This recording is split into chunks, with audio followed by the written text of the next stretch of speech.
বাংলাদেশে ফেরার পর থেকে আলোচনা ও আকর্ষণের কেন্দ্রে রয়েছে বিএনপির ভারপ্রাপ্ত চেয়ারম্যান তারেক রহমান। কিন্তু সম্প্রতি তার নিরাপত্তা নিয়ে দেখা দিয়েছে চরম উদ্বেগ। রাজধানী ঢাকার গুলশানে তার বাসভবনের আশেপাশে সন্দেহভাজনদের আনাগোনা এবং তার ব্যক্তিগত গাড়িতে রহস্যজনক অজ্ঞাত খাম পাওয়া নিয়ে শুরু হয়েছে তোলপাড়। তবে কি তারেক রহমানকে সশরীরে সরিয়ে দেওয়ার কোনো গভীর ষড়যন্ত্র চলছে?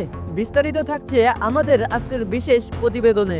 রাজধানীর গুলশানে তারেক রহমানের রাজনৈতিক কার্যালয় ও অস্থায়ী বাসভবন এলাকায় কয়েকদিন ধরেই এই এলাকার আশেপাশে একজন ব্যক্তিকে লক্ষ্য করা যাচ্ছিল, যার গতিবিধি ছিল অত্যন্ত সন্দেহজনক। গোয়েন্দা ও নিরাপত্তা সূত্রের খবর অনুযায়ী ওই ব্যক্তিকে বেশ কয়েকবার বাসভবনের প্রবেশপথে উকিঝুঁকি মারছিলেন এবং মোবাইল ফোনে ভবনের ভিডিও ধারণ করছিলেন। নিরাপত্তা কর্মীরা তাকে চ্যালেঞ্জ করলে তিনি পালিয়ে যাওয়ার চেষ্টা করেন। তবে জানা গেছে সিসিটিভি ফুটেজ বিশ্লেষণ করে আইন শৃঙ্খলা রক্ষাকারী বাহিনী ইতিমধ্যেই ওই ব্যক্তিকে শনাক্ত করার কাজ শুরু করেছে।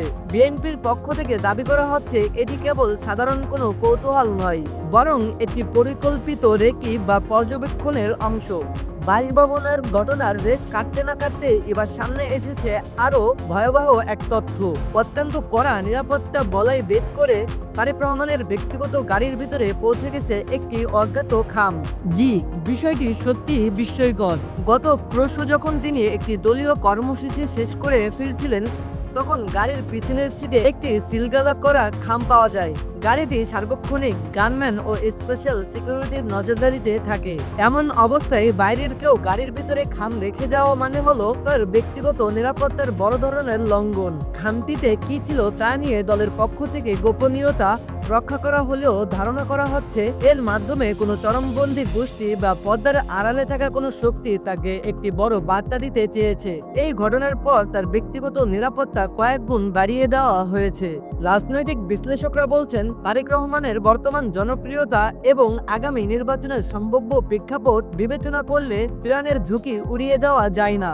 দেখুন, বাংলাদেশের রাজনৈতিক হত্যার ইতিহাস অনেক পুরনো। 21 আগস্টের মতো ঘটনায় অলৌকিকভাবে বেঁচে যাওয়া তারেক রহমান এখন যখন দেশের মাটিতে সক্রিয়, তার প্রতিপক্ষ বা স্বার্থান্বেষী মহলগুলো অস্থির হয়ে উঠতে পারে। বাসার সামনে সন্দেহভাজন লোক এবং গাড়িতে অজ্ঞাত বস্তু, এই দুটি বিষয়কে যুক্ত করলে একটি পরিকল্পিত চক্রান্তের আভাস পাওয়া যায়। এটি দেশের স্থিতিশীলতা নষ্ট করার একটি অপচেষ্টা হতে পারে। বিএনপির সিনিয়র নেতারা এই ঘটনায় সুস্থ ও নিরপেক্ষ তদন্ত দাবি করেছে।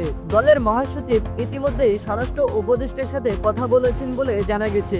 নেতাকর্মীদের মধ্যে চরম উত্তেজনা বিরাজ করছে।